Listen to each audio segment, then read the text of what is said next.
আলহামদুলিল্লাহ ওয়াসসালাতু ওয়াসসালাম ওয়া সাহাবি আজমাইন আম্মা বাদ আউযু বিল্লাহি মিনাশ শাইতানির রাজিম বিসমিল্লাহির রহমানির রহিম উদু ইলা সাবিলি রাব্বিকা বিল হিকমা ওয়াল মাউযাতিল হাসানাত ওয়াজাদিলহুম বিল্লাতি হাসান রাব্বি ইশরাহ লি সাদরি ওয়া ইয়াসসির লি আমরি ওয়াহলুল উকদাতাম মিন লিসানি ইয়াফকাহু কাওলি। সবাইকে স্বাগত জানাই ইসলামিক সম্ভাষণে। আসসালামু আলাইকুম ওয়া রাহমাতুল্লাহি ওয়া বারাকাতুহু। আল্লাহর দয়া, শান্তি ও রহমত আপনাদের সবার উপর বর্ষিত হোক। আপনারা ইসলাম ও কম্পারেটিভ রিলিজিয়নের উপরে যে কোনো প্রশ্ন করতে পারেন। যদি কেউ প্রশ্ন করতে চান তাহলে করতে পারেন। আসসালামু আলাইকুম। ওয়ালাইকুম আসসালাম ওয়া রাহমাতুল্লাহ। স্যার, কোরআন আমাদের বলছে নামাজ পড়ো, আর নবীজি নামাজের নিয়মগুলো বলে গিয়েছেন যে এই নিয়মে নামাজ পড়তে হবে। তো ইসলামে তাবলীগ করার ব্যাপারে কি কিছু বলা আছে কোরআন অথবা হাদিসে? এমন কোনো কথা কি তাবলীগ নিয়ে আছে?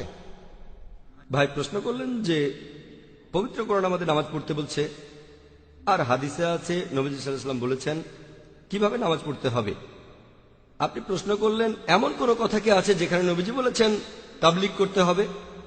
আপনি কোরআন পড়লে দেখবেন পবিত্র কোরআনে এমন অনেক আয়াত আছে যেখানে ধর্মপ্রচার নিয়ে বলা হয়েছে, এমন অনেক হাদিসও আছে। এগুলো আমাদের গাইডলাইন। ইসলামী শরিয়ায় আপনাকে বুঝতে হবে যে যখন ইবাদত নিয়ে বলা হচ্ছে, যেমন ধরেন নামাজ, অথবা ধরেন যাকাত দেয়া, অথবা ধরেন তাওহীদ, যে কথাগুলো কোরআন আর হাদিসে আছে শুধু সেগুলোই মানতে হবে, আর কিছু না। কোরআন আর হাদিসে যা বলা আছে শুধু সেটুকুই মানতে হবে। এগুলো বাদে যেসব কথা কোরআন অথবা সহিহ হাদিসে নেই, আল্লাহ বা নবীজি বলেননি, সেগুলো ভুল। যেগুলো বলা হয়েছে সেগুলো ঠিক। ইবাদত বাদে অন্যান্য ক্ষেত্রগুলোতে কোরআন হাদিসের যে সম্পর্কে বলা হয়েছে এটা হারাম, সেটা বাদে অন্য সবকিছু হালাল। তবে ইবাদতের ক্ষেত্রে ইবাদত করার প্রসঙ্গে যেটা বলা হয়েছে সেটা ফরজ, যেটা বলা হয়নি সেটা নিষিদ্ধ। এটা ইবাদতের ক্ষেত্রে। ইবাদত বাদে অন্যান্য ক্ষেত্রগুলোতে যেমন কি কি খাবেন, কি কি পড়বেন, কিভাবে কথা বলবেন, আর ধর্মপ্রচারে যেটার অনুমতি নেই সেটা হারাম। যেটা বলা হয়েছে ফরজ সেটা ফরজ অথবা মুস্তাহাব, এছাড়া উল্লেখ করা হয়নি কিন্তু অনুমতি আছে। সেটা হয়তো প্রকারভেদে হতে পারে ফরজ, অথবা সেটা হয়তো হতে পারে মুস্তাহাব, উৎসাহিত করা হয়েছে, অথবা সেটা হয়তো হতে পারে মুবাহ, অথবা নয়তো মাকরু। যেটাকে বলা হয়েছে হারাম সেটা হারাম, সেটা নিষিদ্ধ। যেটাকে হারাম বলা হয়নি সেটা হালাল, অনুমতি আছে। এবারে এগুলোর মধ্যে সেটা হতে পারে ফরজ মানে আবশ্যিক, অথবা হতে পারে মুস্তাহাব, উৎসাহিত করা হয়েছে, অথবা হতে পারে মুবাহ অর্থাৎ ঐচ্ছিক, অথবা হতে পারে মাকরু, অনুৎসাহিত করা হয়েছে, বিভিন্ন হাদিসের উপর ভিত্তি করে। এখন দাওয়া বা ধর্মপ্রচারের ক্ষেত্রে দেখবেন বেশ কিছু গাইডলাইন দেয়া আছে কোরআনে আর হাদিসে। কোরআন ও হাদিসে বেশ কিছু নির্দেশনা আছে। যেমন ধরেন লেকচারের শুরুতে যে আয়াতটা বলেছিলাম, সূরা নাহলের 125 নম্বর আয়াতে আল্লাহ তাআলা আমাদের বলছেন উদু ইলা সাবিলি রাব্বিকা বিল হিকমা ওয়া মাউযাতিল হাসানাত ওয়াজাদিলহুম বিল্লাতি আহসান। মানুষকে তোমার প্রতিপালকের পথে আহ্বান করো, হিকমত ও সদুপদেশ দ্বারা তাদের সাথে তর্ক করো এবং তাদের যুক্তি দেখাও সবচেয়ে উত্তম আর গ্রহণযোগ্য পন্থায়। এটা হলো দাওয়া বা ধর্মপ্রচার সম্পর্কে পবিত্র কোরআনের একটা গুরুত্বপূর্ণ আয়াত। মানুষ কিভাবে বুঝবে সেটা আলাদা হতে পারে। কিছু লোক বলতে পারে যে হিকমা মানে নরম সুরে বলা, কেউ যাতে আঘাত না পায়। অনেকেই কোরআনের এই আয়াতটা উদ্ধৃতি দেন। একসময় শেখ দিদাত যখন স্টেজে উঠতেন লোকজন বলতো হিকমার সাথে বলেন, পরোক্ষভাবে লোকজন বলছে কঠিনভাবে বলবেন না। কোরআন কিন্তু এমন কথা বলছে না। কোরআন বলছে মানুষকে তোমার প্রতিপালকের পথে আহ্বান করো হিকমত ও সদুপদেশ দ্বারা। তাহলে কোরআন বলছে হিকমত আর সদুপদেশের কথা। এখানে কিছু মানুষ ভুল বুঝতে পারে। তারা ভাবতে পারে যে হিকমত আর সদুপদেশ মানে সবসময় নরম। এটা হতে পারে, বেশিরভাগ সময় নরম থাকবেন, তবে একেবারে 100% নরম থাকলে হবে না। কোরআন বলছে হিকমত আর সদুপদেশ। আর যেটা এক সময় হিকমা, অন্য সময় সেটা হিকমা নাও হতে পারে। এটা পরিস্থিতির উপর নির্ভর করে। আর লোকজন আমাকেও বলে, যখন লেকচার দিতে যাই আমি অমুসলিমদের উদ্দেশ্যে, লেকচারের আগে বলে জাকির ভাই হিকমার সাথে বলেন। পরোক্ষভাবে আমাকে বলছে জাকির ভাই নরম করে, খুব কঠিন করে বলবেন না, আক্রমণ করবেন না। আমি বলছি না যে হিকমা মানে আক্রমণ করা। হিকমা মানে সদুপদেশ, মানে কাজটা ঠিকমতো করতে হবে, তারা যেন ইসলাম সম্পর্কে জানতে পারে। আর আপনারা যদি এই আয়াতের প্রসঙ্গটা দেখেন, সূরা নাহলের 125 নম্বর আয়াতের প্রসঙ্গটা, এটা হচ্ছে কয়েকটা আয়াত আগেই 120 নম্বর আয়াতে বলা হয়েছে যে নবী ইব্রাহিম আলাইহিস সালামের মধ্যে রয়েছে উত্তম দৃষ্টান্ত তার মানে ইব্রাহিম আলাইহিস সালামের জীবনটা তোমরা দেখো কিভাবে ধর্ম প্রচার করছেন। এবারে ক্রস রেফারেন্স খোঁজেন, দেখবেন যে পবিত্র কোরআনের আরেকটা আয়াত আছে তিনি দেবতার মূর্তি ভেঙেছিলেন। অন্য আরেকটা আয়াত আছে নবী ইব্রাহিম আলাইহিস সালাম তার বাবাকে বলেছিলেন যে আপনি মুশরিক, তাকে বাসা থেকে তাড়িয়ে দেওয়া হয়েছিল। তাহলে কিছু কিছু ক্ষেত্রে মুশরিককে মুশরিক বলতে হবে, হোক সেই মুশরিক আপনার বাবা, বাসা থেকে তাড়িয়ে দেওয়াও হতে পারে। এটাই হলো হিকমা। মানুষ আসলে পবিত্র কোরআনের অনেক গাইডলাইনই বুঝতে পারে না। এটা হলো একটা গুরুত্বপূর্ণ আয়াত ধর্ম প্রচারে। এরকম আরো অনেক আয়াত আছে, যেমন ধরেন সূরা ইমরানের 64 নম্বর আয়াতে উল্লেখ করা হয়েছে তাআলা ইলা কালিমাতিন সাওয়াইম বাইনানা ওয়া বাইনাকুম, এসো সেই কথাই যাহা আমাদের ও তোমাদের মধ্যে এক। প্রথম সাদৃশ্যটা কি? আল্লাহ নাবুদা ইল্লাল্লাহ, যে আমরা আল্লাহ ছাড়া আর কারো ইবাদত করি না। এটা একটা গাইডলাইন, আর আমার মনে হয় আমার মতে এটা হলো ধর্মপ্রচারের একটা মাস্টার কি। কোন অমুসলিমের সাথে কথা বললে সাদৃশ্যের কথা বলবো, তাদের ধর্মগ্রন্থে যেটা আছে আমাদের ধর্মগ্রন্থে যেটা কমন তাকে অন্তত সেটা মানতে বলবো। আর এখানে সবচেয়ে গুরুত্বপূর্ণ এই সাদৃশ্যের কোরআন বলছে সেটা আল্লাহ নাবুদা ইল্লাল্লাহ, আল্লাহ ছাড়া কারো ইবাদত করি না। তাহলে ধর্মপ্রচারের সবচেয়ে গুরুত্বপূর্ণ দিকটা হলো তৌহিদ। এভাবে কোরআনে কিছু গাইডলাইন দেয়া আছে, হাদিসে কিছু গাইডলাইন আছে। যেমন আমাদের নবীজি বলেছেন, এটার উল্লেখ আছে সহিহ বুখারীতে, বাল্লিগু আন্নি ওয়াল আয়া, মাত্র একটা আয়াত জানলেও ধর্মপ্রচার করো। আপনি যদি ইসলাম সম্পর্কে একটা আয়াতও জানেন আর জানেন সেটা ঠিক, তাহলে প্রচার করেন। পবিত্র কোরআনে এরকম আরো অনেক আয়াত আছে আর হাদিস যেখানে দাওয়ার কথা বলা হয়েছে। তবে এটা যেহেতু এমন না যে সালাত, যাকাত বা তৌহিদ অথবা কোরআন আর হাদিসে যেটার উল্লেখ আছে তার কিছু আছে ফরজ, কিছু আছে মুস্তাহাব। কোরআনের সেই আয়াত অথবা হাদিসের প্রসঙ্গের উপর নির্ভর করে। তবে ধরেন আমি মাইক্রোফোনে কথা বলছি, প্রশ্ন করতে পারেন নবীজিকে মাইক্রোফোনে কথা বলেছিলেন? না, নবীজি বলেননি। তাহলে মাইক্রোফোনে কথা বলা কি বিদআহ? এটা কি হারাম? আমি বলবো না, এটা ব্যবহার করছি ধর্মপ্রচারের জন্য আর সেটাই গুরুত্বপূর্ণ। ধর্মপ্রচার করা ইসলামে ফরজ, তবে এই ক্যাটাগরিতে পড়ে না, যেমন সালাত বা যাকাত। ধর্মপ্রচার করা ফরজ, আবশ্যিক, কোনো সন্দেহ নেই। তবে কিভাবে করতে হবে সেটার গাইডলাইন পাবেন কোরআন আর হাদিসে। তবে একটা সহিহ হাদিসে যদি বলে মাইক্রোফোনে কথা বলো না, তাহলে মাইক্রোফোনে কথা বলা হারাম, বুঝলেন? অথবা বলতে পারেন যে মুহাম্মদ সাল্লাল্লাহু আলাইহি ওয়াসাল্লাম কি টিভিতে কথা বলেছেন, স্যাটেলাইট চ্যানেলে কথা বলেছেন, তাহলে স্যাটেলাইট কি হারাম? এখন কোরআনের মাধ্যমে কথাটাকে পরীক্ষা করুন, যদি শরিয়ার কোনো নিয়ম না ভাঙে তাহলে হালাল, যদি নিয়ম ভাঙে তাহলে হারাম। বেশিরভাগ টেলিভিশন প্রোগ্রামই হারাম, কারণ এগুলোতে থাকে অশ্লীলতা, অনইসলামিক অনুষ্ঠান। তবে এরকম অনুষ্ঠান না থাকলে সেটা হবে হালাল। আমরা এটাকে ব্যবহার করতে পারি, এই মিডিয়াকে ইসলাম প্রচারের জন্য। যদিও কোরআন আর হাদিসে এর উল্লেখ নেই, তবে একটা আয়াত এমন বলছে, মানুষকে তোমার প্রতিপালকের পথে আহ্বান করা হিকমত ও সদুপদেশ দ্বারা আমার হিকমা হিসেবে স্যাটেলাইট চ্যানেলকে ব্যবহার করছি। তাহলে গাইডলাইন গুলো আছে। তবে যদি দাওয়ার কাজে এমন কিছু ব্যবহার করি যেটাকে বলা হয়েছে হারাম পবিত্র কোরআন আর হাদিসে, সেটা ভুল। আপনি এখানে সালাত সম্পর্কে যেটা বললেন, সালাত ইসলামের 5টা স্তম্ভের মধ্যে একটা, অথবা ইবাদতের মধ্যে একেবারে প্রথম সারির, যেমন তৌহিদ, সালাত, যাকাত, রোজা, হজ। এসব ক্ষেত্রে যা বলা আছে শুধু তাই করবেন আর কিছু না।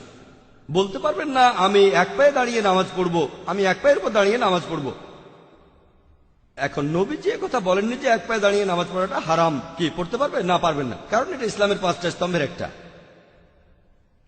কিন্তু ধরেন আপনি অসুস্থ আর সমস্যা থাকলে বসে নামাজ পড়তে পারেন, এ কথা কোরআন বলছে, হাদিসও বলছে।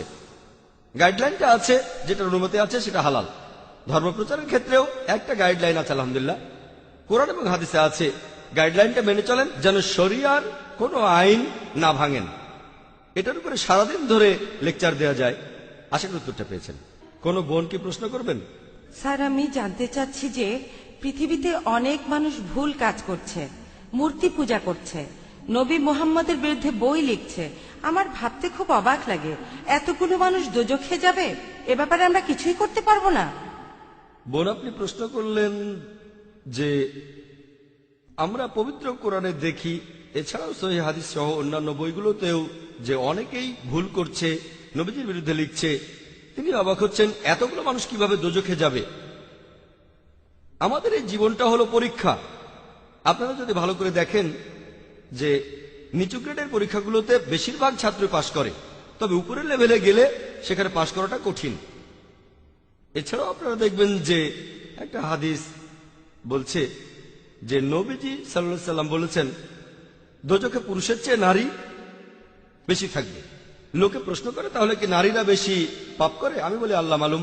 তবে এই পৃথিবীতে নারীদের সংখ্যা বেশি, তাই যুক্তি বলে দোজখেও পুরুষের চাইতে নারীদের সংখ্যায় বেশি হবে, এ কথা আমি বলবো।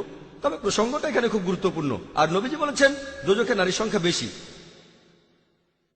কেন? আমি একটা উত্তর দিয়েছিলাম যে পৃথিবীতে নারীর সংখ্যা অনেক বেশি, তাই যুক্তি দিয়ে যদি ধরে নেই যে সমান সংখ্যক মানুষ বেহেশত আর দোজখে যাচ্ছে, আমি জানি না বেহেশতেও নারীদের সংখ্যা বেশি কিনা, হাদিসে এমন কিছু বলা নেই, ব্যাপারটা আলাদা দেখতে হবে।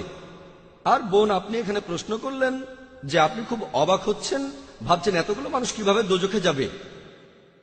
এখন কথা হচ্ছে যারা এটা বুঝতে পারছেন তার মানে যারা চলে এসেছেন সরল পথে। তবে অনেক মানুষ এটা বোঝার পরও যেভাবে চিন্তা করে যে ও অন্ততপক্ষে আমি বেহেশতে যাব, তার কারণ অন্যান্য মানুষ খুব খারাপ আর আমি অবশ্যই বেহেশতে যাব। হযরত ওমরের বর্ণিত একটা হাদিসে বলা হয়েছে যে যদি তুমি জানো মাত্র একজন লোক বেহেশতে যাবে, তাহলে আল্লাহ তাআলার কাছে দোয়া করো যেন সেই লোকটা তুমি হতে পারো। বলতে পারেন না ও জানেন লোকজন সবাই আমার চেয়ে ভালো, তাহলে আমার তো বেহেশতে যাওয়ার প্রশ্নই আসে না। দোয়া করেন যেন বেহেশতে যেতে পারেন। আর যদি জানো যে একজন লোক দোজখে যাবে, তাহলে আল্লাহ তাআলার কাছে দোয়া করো আমি যেন সেই লোকটা হই। বলতে পারেন না জানেন আমি তো এত ভালো কাজ করি, দিনে 5 ওয়াক্ত নামাজ পড়ি, আমি যাকাত দেই, অমুক লোকটা চোর, অমুক লোকটা পাপ করছে, তাহলে যে লোকটা দোজখে যাবে সে অবশ্যই আমি না। যদি আপনি জানেন যে একজন লোক যাবে দোজখে, তাহলে আল্লাহ তাআলার কাছে আপনি দোয়া করেন যেন আপনি সেই লোকটা না হন। তাহলে এই হাদিসের উপর ভিত্তি করে দেখছি যে আমাদের উচিত আল্লাহ তাআলার গাইডলাইন মেনে চলা। এখানে কোরআনে আল্লাহ তাআলা বলেছেন বেশিরভাগ মানুষ এখনো জানে না, তার মানে বেশিরভাগ মানুষই নির্দেশগুলো মেনে চলছে না। আল্লাহ সুবহানাহু ওয়া তাআলার গাইডলাইনগুলো আমাদের হাতের নাগালে আছে, কিন্তু বেশিরভাগ মানুষই আল্লাহ সুবহানাহু ওয়া তাআলার গাইডলাইনগুলো মেনে চলছে না। আর সেই কারণেই বুঝতে পারবেন যে দোজখে সেখানে যে বেশি লোক যাবে তার সম্ভাবনা বেশি, কারণ আমরা গাইডলাইনগুলো মেনে চলছি না। এজন্য আমাদের উচিত আল্লাহ তাআলাকে ধন্যবাদ জানানো, কারণ আমাদের হেদায়েত করেছেন। তবে হেদায়েতের পরে আমাদের দায়িত্ব হলো আল্লাহর নির্দেশ মেনে চলা। এমনও অনেকেই আছেন যারা মুসলিম কিন্তু কোরআন আর হাদিস মেনে চলছেন না। তাহলে যারা বুঝতে পেরেছে আল্লাহ তাআলার নির্দেশগুলো বুঝতে পেরেছে, তারপরে সেগুলো মানে না, আমরা আল্লাহর কাছে দোয়া করব আমরা যেন সেরকম না হই। তবে বেশিরভাগ মানুষ যদি পরীক্ষায় ফেল করে তাহলে তারা দোজখে যাবে। উদাহরণস্বরূপ কোনো কঠিন পরীক্ষায় বসেছেন, যেমন মেডিকেলে ভর্তির জন্য পরীক্ষা, যারা মেডিকেল কলেজে ভর্তি হওয়ার জন্য ইচ্ছুক তারা কলেজ পাশ করার পরে বেশিরভাগই হতে চায়, অর্ধেকের বেশি ছাত্র মেডিকেলে পড়তে চায়, কিন্তু কতজন চান্স পায়? সংখ্যায় খুবই কম তারা। আমি জানি না 5%, 2% নাকি 1%, তবে সংখ্যায় খুবই কম। খুব কম ছাত্রই সেখানে ভর্তি হতে পারে। এখানে আপনি বলতে পারবেন না আমি বুঝতে পারছি না এত ছাত্র কিভাবে মেডিকেলে ভর্তি হতে পারবে না। মেডিকেল কলেজে ভর্তি হতে গেলে আপনাকে পড়তে হবে, খাটাখাটনি করতে হবে, পড়াশোনা করতে হবে। একইভাবে বেহেশতে যেতে গেলে এটা সহজ কাজ না, এটা মেডিকেলে ভর্তির চেয়েও অনেক কঠিন কাজ। তাই এটা আসলে পরকালের জন্য পরীক্ষা। যারা আল্লাহর নির্দেশগুলো মেনে চলবেন তারা ইনশাআল্লাহ বেহেশতে যেতে পারবেন। আশা করি বোন উত্তরটা পেয়েছেন। কোন ভাই কি প্রশ্ন করবেন? হ্যাঁ ভাই।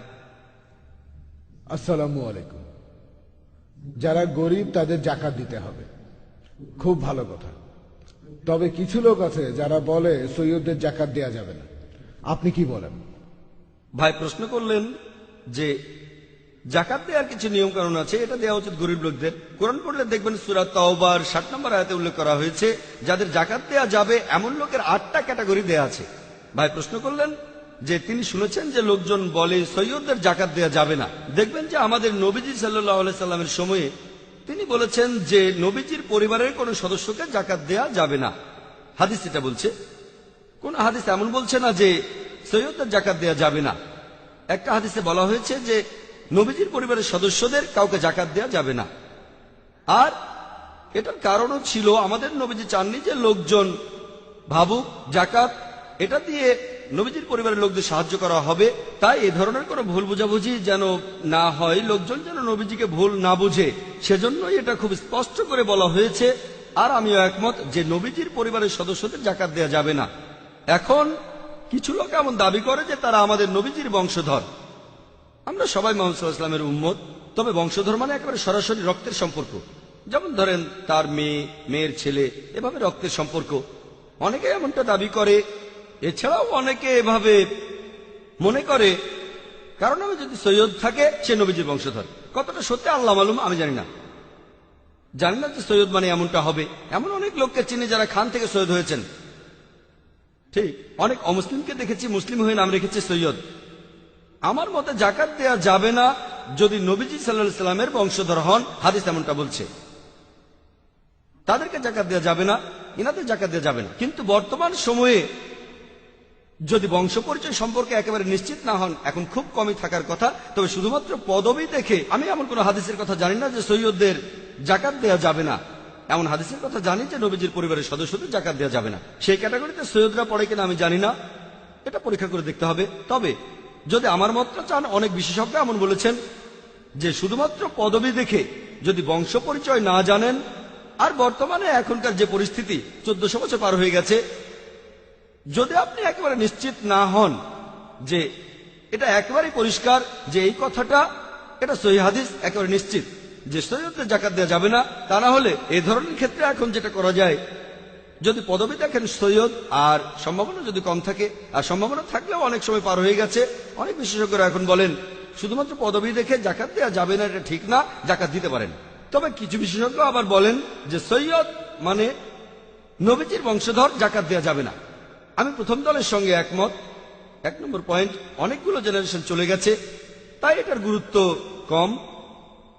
সহিহ হাদিস হলে তো মানতেই হবে, তবে এটার কারণে কোনো সমস্যা হবে না। আর আসল ব্যাপারটা হলো শুধু পদবি দেখেই বললাম যে নবীজির বংশধর, এটাও প্রশ্নের ব্যাপার। কতটা যাচাই করতে পারেন, কত কাছাকাছি যেতে পারেন। তাহলে আপনার জায়গায় আমি থাকলে তখন কি করতাম? আমি বলবো যে বিশেষ করে আমাদের এই ইন্ডিয়ায় শুধু পদবি দেখে যদি কোনো লোককে দেখে আপনার মনে হয় যে তাকে জাকাত দেয়া প্রয়োজন, জাকাত দিলে কোনো সমস্যা নেই, আমি প্রথম দলের সঙ্গে একমত। আশা করি উত্তরটা আপনার পেয়েছেন। কোন ভাই প্রশ্ন করবেন? হ্যাঁ ভাই। আসসালামু আলাইকুম ভাই। ওয়ালাইকুম আসসালাম রহমতুল্লাহ। আপনি শ্রী শ্রী রবিশঙ্করের সাথে একটা সিম্পোজিয়াম করেছিলেন, সেই আলোচনা অনুষ্ঠান এবং তার পরবর্তী অভিজ্ঞতাটা সম্পর্কে আমাদের কি কিছু বলবেন?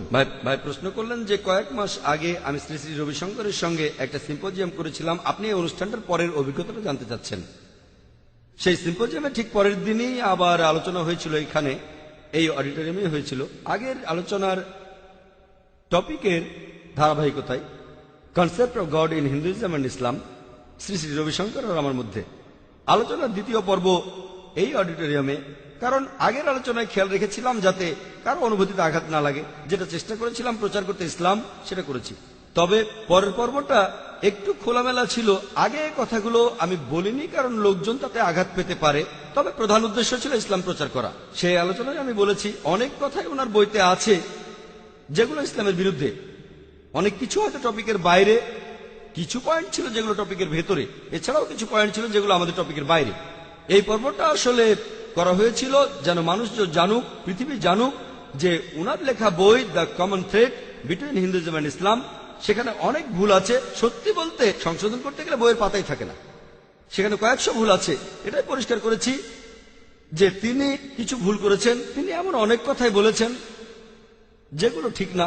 এটাই ছিল সে পর্বটা। আর তিনি খুবই জনপ্রিয়, সেজন্য আলোচনাটা আরেকটা পর্ব করেছি, আরো বিস্তারিত বলেছি। আর এটাও ইনশাল্লাহ তাড়াতাড়ি বাজারে আসবে।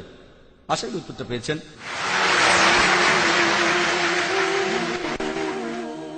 ইব্রাহিম আলাইহিস সালাম বলেছিলেন এ হলো আমার বোন, স্ত্রী না। আমাদের কি এমনটা বলার অনুমতি আছে? ভাই আপনি প্রশ্ন করলেন যে ইব্রাহিম আলাইহিস সালাম বলেছিলেন এ হলো আমার বোন, আমার স্ত্রী না, এর অনুমতি আছে কিনা। আল্লাহ তাআলা বলেছেন সত্যি কথা বলো, তবে জীবন হুমকির মুখে থাকলে কোরআন বলছে আপনি শিরক করতে পারেন, তবে মনে ঈমান থাকতে হবে। 1 নম্বর পয়েন্ট, যে ধরেন কেউ এসে আপনার মাথায় পিস্তল ধরলো, তারপর বলল আপনি কি মুসলিম না হিন্দু? আপনি বললেন হিন্দু। আপনি কি মূর্তি পূজা করেন? তখন বললেন হ্যাঁ। আল্লাহ অনুমতি দিয়েছেন সেই ধরনের ক্ষেত্রে যখন জীবন হুমকির মুখে এমনটা বলতে পারেন, তবে আপনার মনে ঈমান থাকতে হবে। তবে যখন বিপদ কেটে যাবে, এটা আবশ্যক নয়। আপনি বলতে পারেন যে না আমি মুসলিম, তারপর মারা গেলেন, এটার অনুমতি আছে।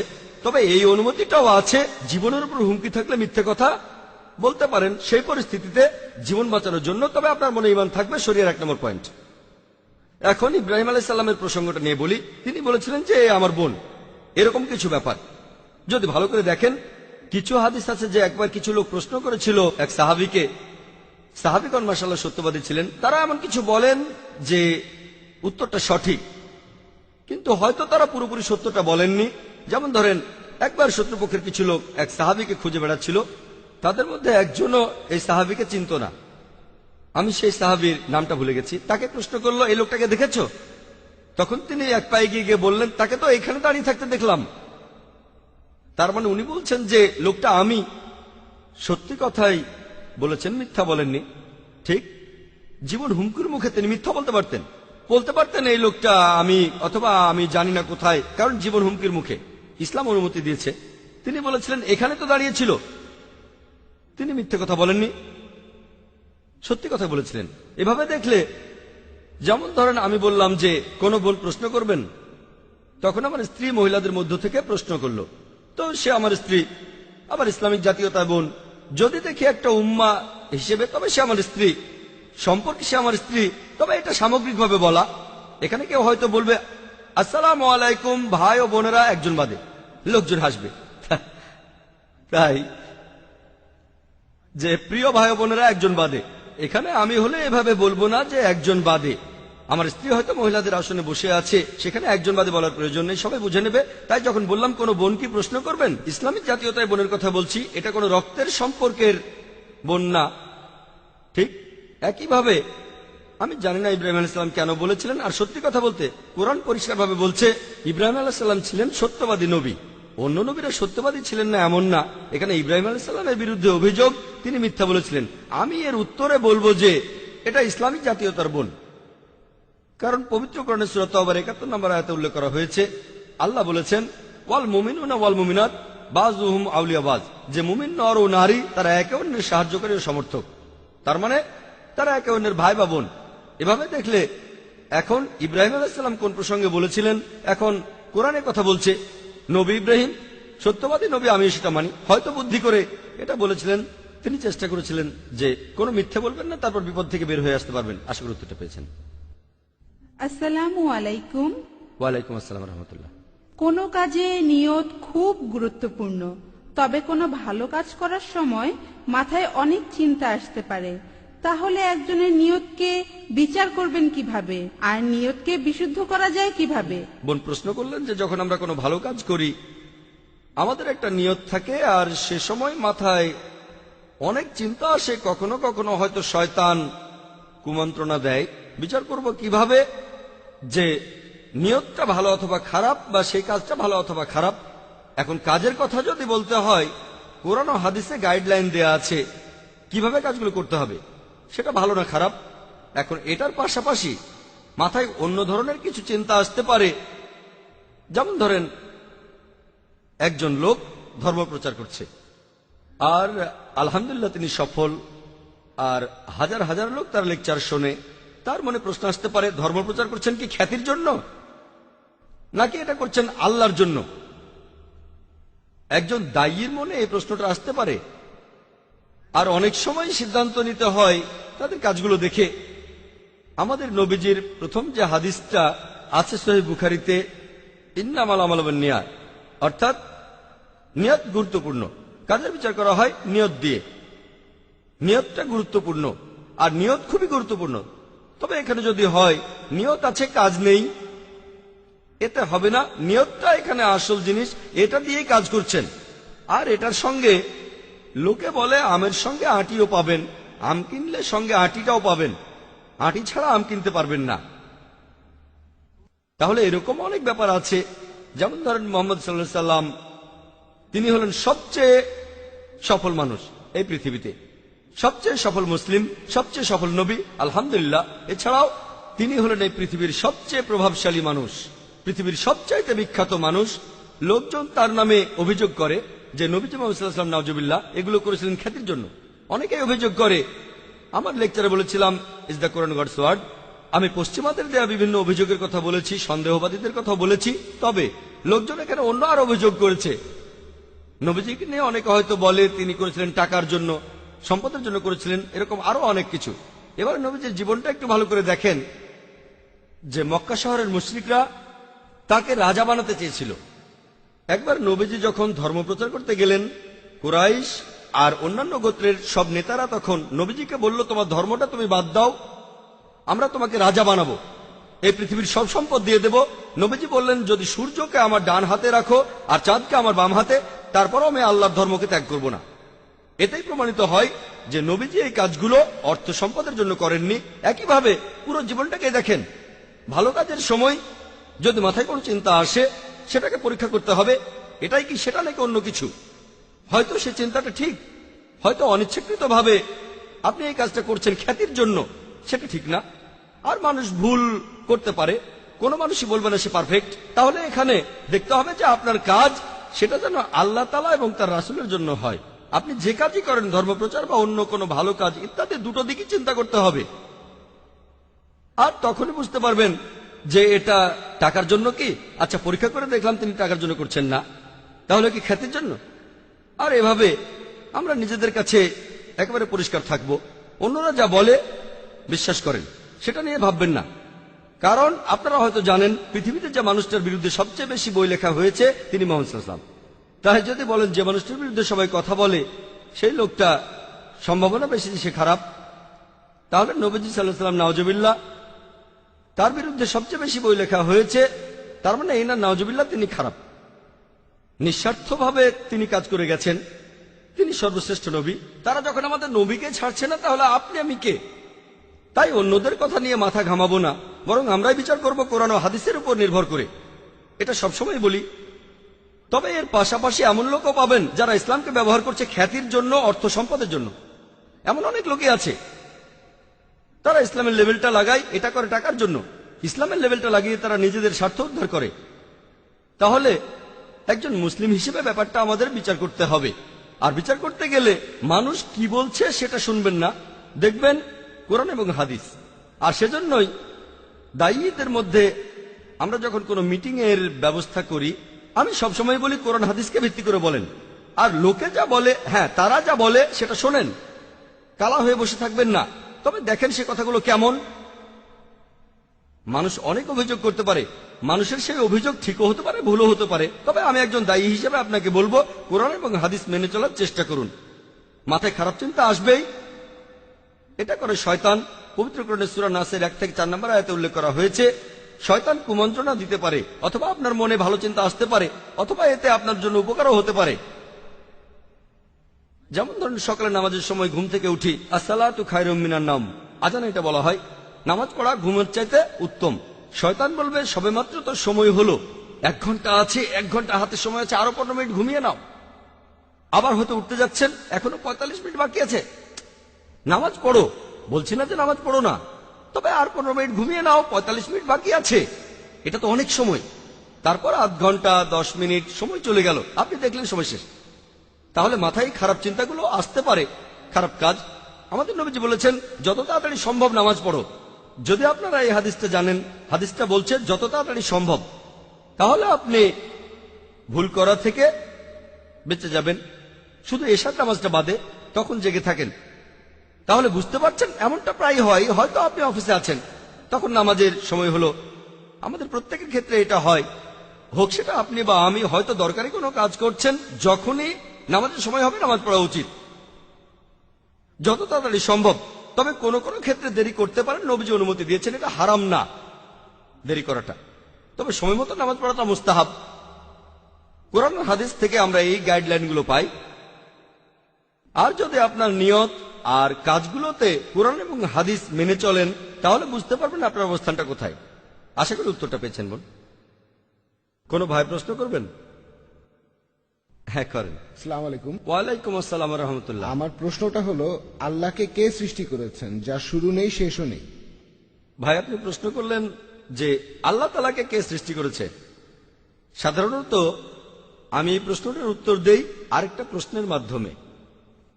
আমি প্রশ্ন করি যে আমার বন্ধু জন, সে হাসপাতালে ভর্তি হয়েছে, সেখানে সে একটা বাচ্চার জন্ম দিল।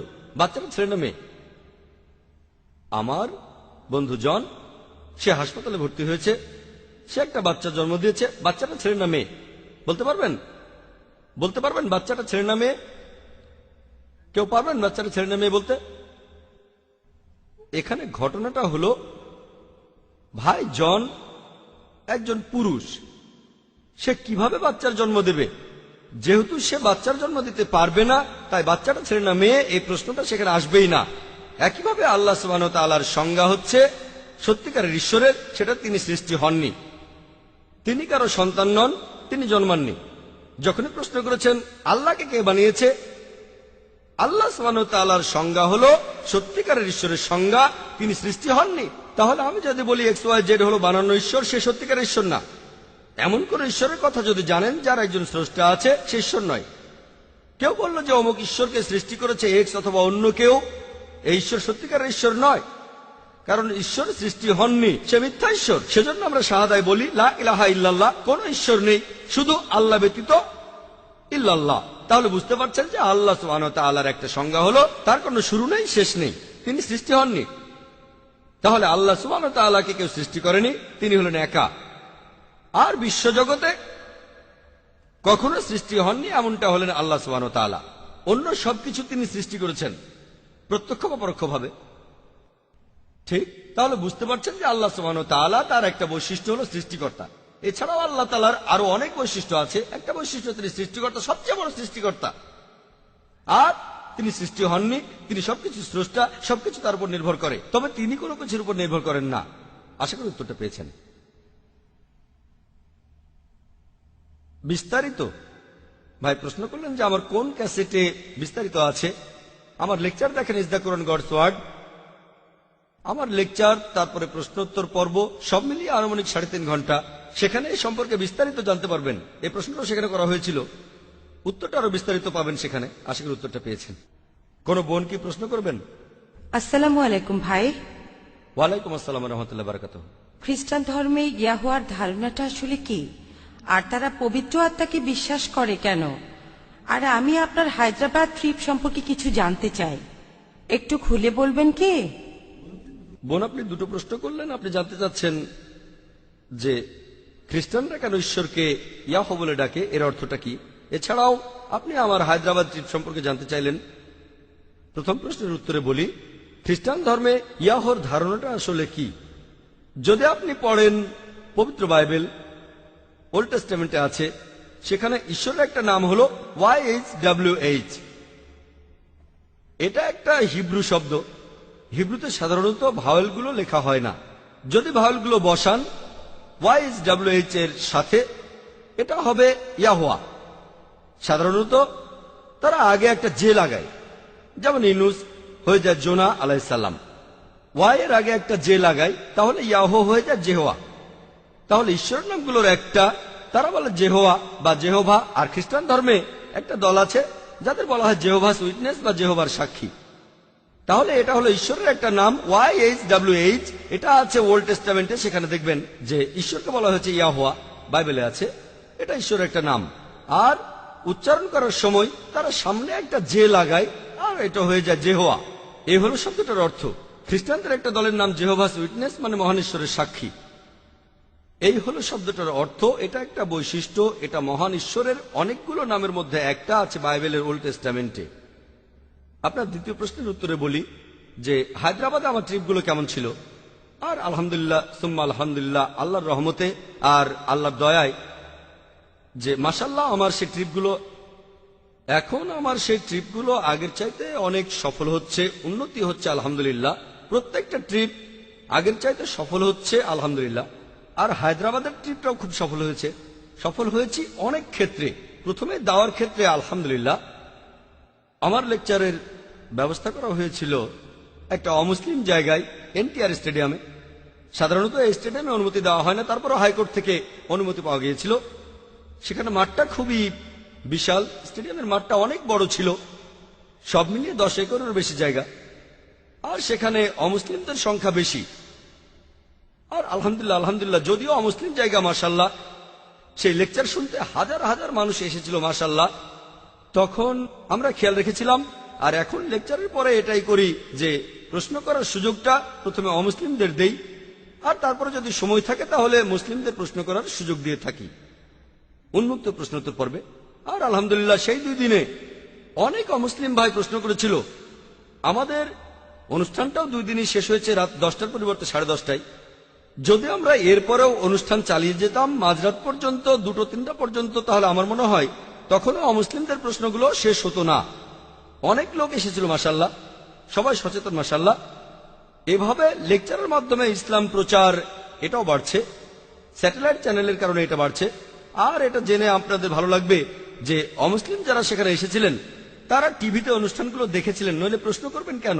আর চিন্তা করেন, একজন অমুসলিম প্রশ্ন করছে 50-60 হাজার দর্শকের সামনে, অনেক লোক দেখছে, এখানে সাহসের দরকার আছে। তাহলে বুঝতে পারছেন যে এই লোকগুলো টিভিতে আমাদের অনুষ্ঠান দেখেছে আর তারা বুঝতে পেরেছে অমুসলিমরা এখানে খোলা মনে প্রশ্ন করতে পারে, এজন্যই তারা সেখানে প্রশ্ন করেছে। নাহলে চিন্তা করেন, একজন অমুসলিম, তার আশেপাশে হাজার হাজার মুসলিম, প্রশ্ন করার আগে সে 10 বার চিন্তা করবে, অথচ এখানে অমুসলিমদের লাইন পড়ে গেছে প্রশ্ন করতে। এর কারণ মানুষ সচেতন হয়েছে। আর স্যাটেলাইট মিডিয়া আলহামদুলিল্লাহ। তাহলে ধর্মপ্রচারের দিক থেকে বললে আলহামদুলিল্লাহ ট্রিপটা খুবই সফল হয়েছে।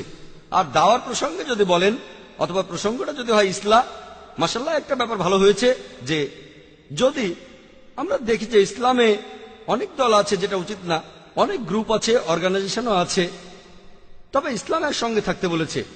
আল্লাহ তাআলা বলেছেন সূরা ইমরানের 103 নম্বর আয়াতে উল্লেখ করা হয়েছে, ওয়া তাসিমু বিহাবলিল্লাহ জামিয়া ওয়া লা তাফাররাকু, আল্লাহর রশি শক্ত করে ধরো আর বিভক্ত হয়ো না। তাই আমাদের এই ট্রিপটা মাশাআল্লাহ মুসলিম উম্মার দিক থেকে অনেক সফল হয়েছে, কারণ সব দলের মুসলিমই এসেছিলেন মাশাআল্লাহ, সবাই এসেছেন, হোক শিয়া অথবা সুন্নি, হানাফি, শাফি, তাবলিগি, জামাতে ইসলামী, আহলে হাদিস, সালাফি, মাশাআল্লাহ, আর সবাই সমর্থন করেছেন। আর আলহামদুলিল্লাহ অনেক অর্গানাইজেশন এসেছিল, সবাই মিলে অনুষ্ঠানটার আয়োজন করেছি মাশাআল্লাহ। আর সেখানে বিভিন্ন অর্গানাইজেশনের প্রধানদের সঙ্গে পরিচিত হওয়ার সুযোগ হয়েছিল। অনেক অর্গানাইজেশন, অনেক গ্রুপ মাশাআল্লাহ, হোক সেটা জামাতে ইসলামী, হোক সেটা আহলে হাদিস, হোক সেটা বারলেভি, আলহামদুলিল্লাহ। আর সেখানে বুঝিয়েছি যে মুসলিমদের এভাবে একতাবদ্ধ থাকা দরকার। আমার লেকচারও সে কথা বলেছে আলহামদুলিল্লাহ। এটাই ছিল পজিটিভ ব্যাপার। ইন্ডিয়ায় এটা আমার সবচেয়ে সফল ট্রিপগুলোর একটা, যেভাবে সব গোত্রের মুসলিমরা সেখানে একত্রিত হয়েছিল এবং সমর্থন করেছে। সাধারণত আমরা দেখি যে একটা গ্রুপ এগিয়ে আসলে আরেকটা গ্রুপ হয়তো তাদের সমর্থন করে না। তো আলহামদুলিল্লাহ এখানে আমরা দেখেছি যে মাশাআল্লাহ যদি কেউ কোরআন ও সুন্নাহ মেনে চলে তাহলে দেখি বেশিরভাগ মুসলিম সমর্থন করে। আর যদি হিকমার সাথে করা যায়, সদ উপদেশের সাথে। আমি সেখানে আরো কয়েকদিন ছিলাম যাতে করে লোকজনের সাথে দেখা করতে পারি। ট্রিপটা খুবই সফল সংস্কারের দিক থেকে, এছাড়াও ধর্মপ্রচারের দিক থেকে। আশা করি উত্তরটা পেয়েছেন। আলহামদুলিল্লাহ ওয়াসসালাতু ওয়াসসালাম ওয়া সাহাবি আজমাইন, আম্মা বাদ। আউযু বিল্লাহি মিনাশ শাইতানির রাজিম, বিসমিল্লাহির রহমানির রহিম। উদু ইলা সাবিলি রাব্বিকা বিল হিকমা ওয়াল মাউযাতিল হাসানাত ওয়াজাদিলহুম বিল্লাতি হাসান। রাব্বি ইশরাহ লি সাদরি ওয়া ইয়াসসির লি আমরি ওয়াহলুল উকদাতাম মিন লিসানি ইয়াফকাহু কাওলি। সবাইকে স্বাগত জানাই ইসলামিক সম্ভাষণে। আসসালামু আলাইকুম ওয়া রাহমাতুল্লাহি ওয়া বারাকাতুহু। আল্লাহর দয়া, শান্তি ও রহমত আপনাদের সবার উপর বর্ষিত হোক। আপনারা ইসলাম ও কম্পারেটিভ রিলিজিয়নের উপরে যে কোনো প্রশ্ন করতে পারেন। যদি কেউ প্রশ্ন করতে চান তাহলে করতে পারেন। আসসালামু আলাইকুম। কয়েকদিন ধরে বোম্বে শহরের অলিতে গলিতে বিভিন্ন পোস্টার দেখছি, ইমাম মাহদী ফাউন্ডেশন থেকে ছাপা হয়েছে। বলা হয়েছে যে ইমাম মাহদী চলে এসেছেন, চাঁদের উপর ওনার মুখ দেখা গেছে।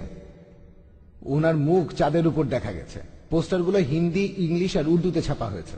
বোম্বের অনেক জায়গায় লাগানো হয়েছে। এ ব্যাপারে আপনি কিছু বলবেন? ভাই প্রশ্ন করলেন যে বোম্বে শহরের বিভিন্ন রাস্তায় কিছু পোস্টার লাগানো হয়েছে ইমাম মাহদী ফাউন্ডেশন থেকে। ইমাম মাহদী এসেছেন আর চাঁদের উপর ওনার মুখ দেখা গেছে। আমি এমন কোন পোস্টার দেখিনি, তবে থাকতে পারে। আর চাঁদের উপর ওনার মুখ দেখা গেছে কিনা সে সম্পর্কেও কিছু জানি না। তবে ইমাম মাহদী সম্পর্কে বেশ কিছু হাদিস আছে, কিছু গাইডলাইন আছে। তিনি আসবেন। কেউ কেউ বলে চলে এসেছেন, তিনি এসেছেন এমন কোনো কথা আমি শুনিনি। তবে হাদিস বলছে তিনি অবশ্যই আসবেন ইনশাল্লাহ। আর ইমাম মাহদী ফাউন্ডেশন নামে কোনো ফাউন্ডেশন আমি চিনি না। আর চাঁদের উপর ওনার মুখ দেখা গিয়েছে সেরকম কথাও আমি শুনিনি। আর আপনারা দেখবেন যে ইতিহাসে এ পর্যন্ত কয়েকশো মাহাদি এসেছেন আর গিয়েছেন। সুদানে, আফ্রিকায়, পাকিস্তানে, হায়দ্রাবাদে, ইন্ডিয়ায়, অনেক জায়গায় অনেকে এসেছেন আবার চলেও গেছেন। প্রত্যেকে দাবি করে তিনি আসল মাহাদি। এখানে কিছু নিদর্শন থাকবে ইনশাআল্লাহ। ইমাম মাহাদি আসবেন, ঈসা আলাইহিস সালামও আসবেন, অবশ্যই তারা আসবেন, আর পৃথিবীতে একদিন খিলাফত প্রতিষ্ঠিত হবে। আমরা অপেক্ষা করছি ইনশাআল্লাহ, তবে আমাদের কোরআন আর হাদিস মেনে চলতে হবে। তিনি কবে আসবেন জানি না, এখন না পরে আসবেন তা জানি না। আমাদের কোরআন এবং হাদিস মেনে চলতে হবে, সেটাই গুরুত্বপূর্ণ। যারা নিজেদের ইমাম মাহাদি বলেছেন বেশিরভাগই কোরআন এবং সুন্নাহ থেকে সরে গিয়েছিলেন। তাই আমাদের কোরআন এবং হাদিস মেনে চলতে হবে আর আল্লাহ রাসূলের আদেশ মানতে হবে। আশা করি উত্তরটা পেয়েছেন। হ্যাঁ ভাই। আসসালামু আলাইকুম। ওয়ালাইকুম আসসালাম ওয়া রাহমাতুল্লাহ। জাকির ভাই, আমরা ভালো কাজে উৎসাহ দেই আর খারাপ কাজে নিষেধ করি। এখন মুসলিম এলাকায় যে মদের দোকানগুলো আছে তারা যেন অন্ততপক্ষে মুসলিম এলাকায় মদ বিক্রি না করে, সেজন্য কি করতে পারি? আপনি কি বলেন? ভাই প্রশ্ন করলেন আর সূরা ইমরানের 110 নম্বর আয়াতের উদ্ধৃতি দিলেন, যেখানে বলা হয়েছে কুনতুম খায়রা উম্মাতিন উখরিজাত লিন-নাস তা'মুরুনা বিল মা'রুফি ওয়া তানহাউনা আনিল মুনকার ওয়া তু'মিনুনা বিল্লাহ। মুসলিমরা তোমরাই শ্রেষ্ঠ উম্মত, কারণ তোমরা সৎ কাজের নির্দেশ দাও, অসৎ কাজে নিষেধ করো, আল্লাহকে বিশ্বাস করো। আপনি বলছেন যে ইন্ডিয়ায় অনেক মদের দোকান আছে, বিশেষ করে যেগুলো মুসলিম এলাকায়, এরা যাতে মদ বিক্রি না করে সেজন্য আমরা কি করতে পারি? যখনই খারাপ কিছু দেখবেন, আমাদের নবী সাল্লাল্লাহু আলাইহি ওয়াসাল্লাম বলেছেন, যখন খারাপ কিছু দেখবেন হাত দিয়ে থামাতে পারলে সেটা হাত দিয়ে থামান, মুখ দিয়ে থামাতে পারলে মুখ দিয়ে থামান। কমপক্ষে আপনি মনে মনে অভিশাপ দেন, আর এটা করলে হবেন একেবারে নিচু স্তরের মুমিন। খারাপ জিনিসকে থামানোর অনেক পদ্ধতি হতে পারে, হাত অথবা মুখ, এর কোনোটাই যদি করতে না পারেন তাহলে মনে মনে অভিশাপ দেন। এখানে অনেক কিছু করতে পারেন, তাদের বোঝাতে পারেন। সেই মদের দোকানের মালিক যদি মুসলিম হয়, বুকলেট বিলি করতে পারেন কোরআনের আয়াতের উদ্ধৃতি দিয়ে, হাদিসের উদ্ধৃতি দিয়ে, ইত্যাদি ভাবে। এখন দোকানের মালিক মুসলিম হোক কি অমুসলিম, আপনি মানুষকে সচেতন করে তুলতে পারেন যে মদ স্বাস্থ্যের জন্য ক্ষতিকর। পরিসংখ্যান বলেন, কোরআন হাদিসের উদ্ধৃতি দেন, পরিসংখ্যান তাদের দেখান মদ কি কি ক্ষতি করে, মদে কি ক্ষতি হয়, কতজন মানুষ মারা গেছে, কি কি রোগ হতে পারে সেটা জানান। আমি ইসলামে অনুমোদিত খাবারের উপরে একটা লেকচার দিয়েছিলাম, সেখানে অ্যালকোহলও ছিল। এছাড়াও এই প্রশ্নের উত্তরটা আপনি পাবেন আমাদের ওয়েবসাইটে। পুরো লেকচারটা অ্যালকোহল নিয়ে না, তবে সেখানে কিছু পয়েন্ট বলেছি, কিছু পয়েন্ট যুক্তির, কিছু পয়েন্ট বিজ্ঞানের, বিভিন্ন অসুখ বিসুখের, কিছু কোরআনের আয়াতের, বাইবেলের অনুচ্ছেদের, বেদের কথাও সেখানে বলেছি। এই কথাগুলো নিয়ে একটা বুকলেট বানান, মদের ক্ষতিকর দিকগুলো নিয়ে একটা বুকলেট বানিয়ে সেটা বিলি করতে পারেন। আমাদের কাজ আল্লাহ পবিত্র কোরআনে বলেছেন, সূরা গাশিয়ার 21 নম্বর আয়াতে উল্লেখ করা হয়েছে, ফাযাক্কির ইন্নামা আনতা মুযাক্কির। আল্লাহ নবীজিকে বলেছেন তোমার কাজ হলো উপদেশ দেয়া, একজন নবীর দায়িত্ব উপদেশ দেয়া। একইভাবে আমরা উপদেশ দেব, তাদের মানসিকতা বদলানো আল্লাহ তাআলার হাতে। আমরা যথাসাধ্য চেষ্টা করব, এই কাজটা বন্ধ করার চেষ্টা করব, অন্তত বলতে পারবো চেষ্টা করেছিলাম। ফলাফলটা পরের ব্যাপার। এটা করতে গেলে বুকলেট বিলি করেন, তাদের সাথে আলোচনা করেন, সেমিনারের ব্যবস্থা করেন। সেই এলাকায় মদ খেলে কি কি ক্ষতিগুলো হয় বিভিন্ন ধর্মগ্রন্থের উদ্ধৃতি দেন, ইসলামিক ধর্মগ্রন্থ, বাইবেল, বেদের উদ্ধৃতি দেন, সচেতন করেন, ক্যাম্পেইন করেন, ওয়ার্কশপ করেন, এরকম অনেক কিছুই করতে পারেন। তবে সব মানুষই সবকিছু করতে পারে না। লোকে বলে আপনি কি করবেন, অনেক কিছু করা যায়। তাহলে মদ বিক্রি বন্ধ করতে এগুলো করতে পারেন। যদি চান দোকান মালিকের সামনে হিকমার সঙ্গে কথা বলবেন, সেটাও করতে পারেন, আপনার উপরে নির্ভর করবে। মালিক যদি মুসলিম হয় তাহলে তার সঙ্গে দেখা করতে পারেন আর হিকমার সাথে কথা বলেন। এভাবে মুসলিম মালিকদের সাথে কথা বলেন। মালিক অমুসলিম হলে বেদ থেকে উদ্ধৃতি দেন, এটা আপনার উপরে নির্ভর করবে। আর এভাবে আপনি মালিক আর কাস্টমারদের সচেতন করতে পারেন। দুটোর যে কোনো একটাই সফল হতে পারবেন, না হলেও চেষ্টা তো করেছেন। আল্লাহ তাআলাকে বলতে পারবেন এই খারাপ কাজটা থামানোর জন্য আমি যথাসাধ্য চেষ্টা করেছি। আশা করি উত্তরটা পেয়েছেন। কোনো ভাইকে প্রশ্ন করবেন? আসসালামু আলাইকুম। ওয়ালাইকুম আসসালাম রহমতুল্লাহ। স্কুলে বা কলেজে ভর্তির জন্য ডোনেশন দেয়া এর অনুমতি আছে? ভাই আপনি প্রশ্ন করলেন যে স্কুল বা কলেজে ভর্তির জন্য ডোনেশন দেওয়ার অনুমতি আছে কিনা, ইসলামিক নিয়মে অনুমতি আছে কিনা। দেখেন, এই ডোনেশনটা যদি স্কুলের উন্নতির কাজে লাগানো হয়, যেখানে স্কুল কর্তৃপক্ষ আপনাকে একটা রসিদ দেবে, আমার মতে সেটা হারাম না। ব্যাপারটা খুব ভালো না, তবে হারামও না। যেমন ধরেন একজন ধনী লোক, তিনি ডোনেশন দিলেন 10,000, 50,000 বা 1 লাখ টাকা, সেটা দিয়ে স্কুলের নতুন বিল্ডিং বানানো হবে বা নতুন টিচার নিয়োগ দেওয়া হবে, তাতে সমস্যা নেই। তবে এটা যদি ঘুষ হয় সেটা হারাম। ঘুষ আর ডোনেশনের মধ্যে পার্থক্য আছে। পবিত্র কোরআনের সূরা বাকারার 188 নম্বর আয়াতে উল্লেখ করা হয়েছে, অন্যের সম্পত্তি গ্রাস করার জন্য বিচারকদের হাতে ঘুষ দিও না। যদি এটা ঘুষ হয়ে থাকে সেটা হারাম, ডোনেশন হলে অনুমতি আছে। এখন মানুষ হয়তো বলবে একই জিনিস, পার্থক্য নেই, ঘুষ আর ডোনেশন একই জিনিস, ডোনেশন দেয়া আর ঘুষ দেওয়া সমান। নবীজি সাল্লাল্লাহু আলাইহি ওয়াসাল্লাম বলেছেন, একজন প্রশ্ন করেছিল উপহার আর ঘুষের মধ্যে আপনি পার্থক্য করবেন কিভাবে? তুমি ওই অবস্থানে না থাকলে, উপহারটা যদি না আসতো তাহলে ঘুষ।